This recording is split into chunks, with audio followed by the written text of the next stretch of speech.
We're going to begin with Gianluca Esposito, Director General for Human Rights and Rule of Law at the Council of Europe. Gianluca, the floor is yours.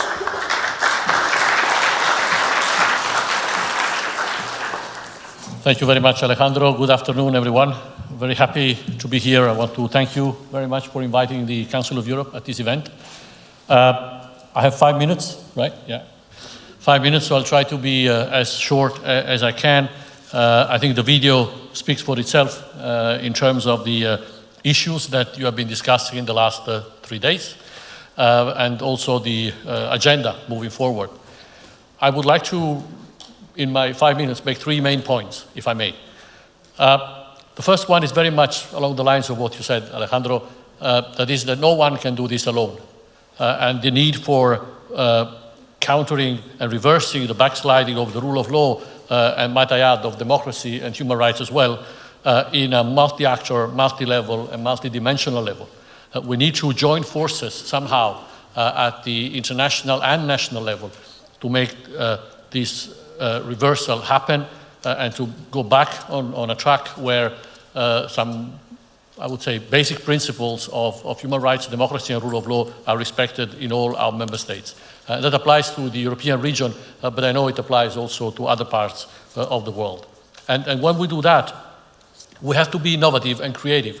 In the Council of Europe just earlier this week, we organized a hackathon, an event that brought together not just traditional stakeholders of the Council of Europe, government officials, judiciaries, and legal professionals, but also young activists, tech representatives, tech developers, policymakers, scientists, economists, a much broader spectrum of actors that can contribute to the objectives that we all have.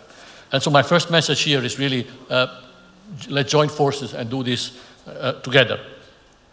Now, the second point is about the principles themselves.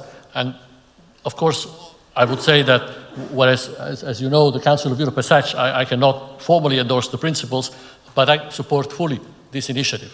I would say each one of the principles that you have highlighted in one way or another resonate in the Council of Europe work. And there is one particular one on which I would like to focus on, and that's the issue of the independence of the judiciary. You know, I'm almost a little bit ashamed to having to do that, because I would have thought that that's a pretty standard, 101, year one of any law faculty, but in reality, we are gradually having troubles with that. And so I'm going to highlight that particular point because if we do not have independent judiciaries, we are not going to have a real democracy around the world.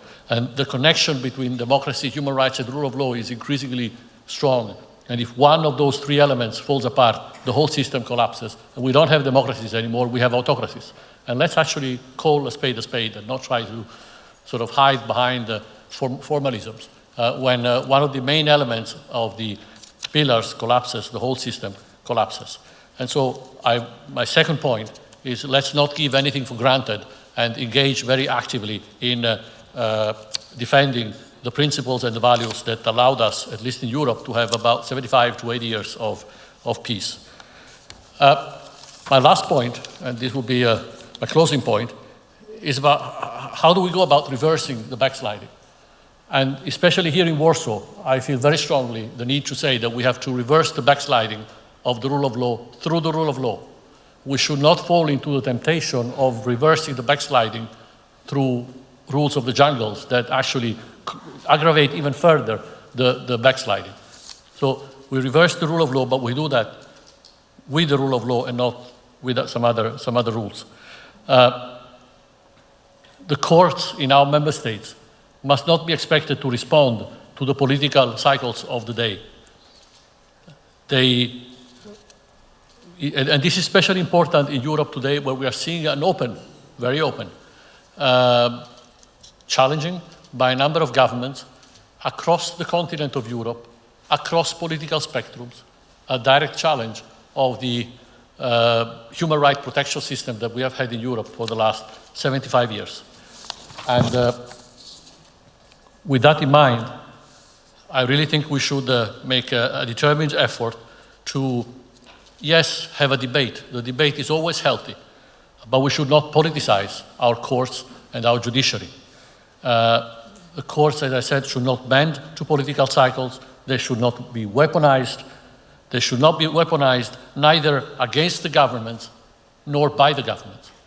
And so I really hope that thanks to the very healthy discussions that we have had in the last 3 days, we're going to be able to move forward being faithful to the principles of democracy, of rule of law and human rights that are the only ones that actually ensure genuine democracies in our countries. So thank you very much for your participation, and thank you to you, Alejandro, for organizing this event.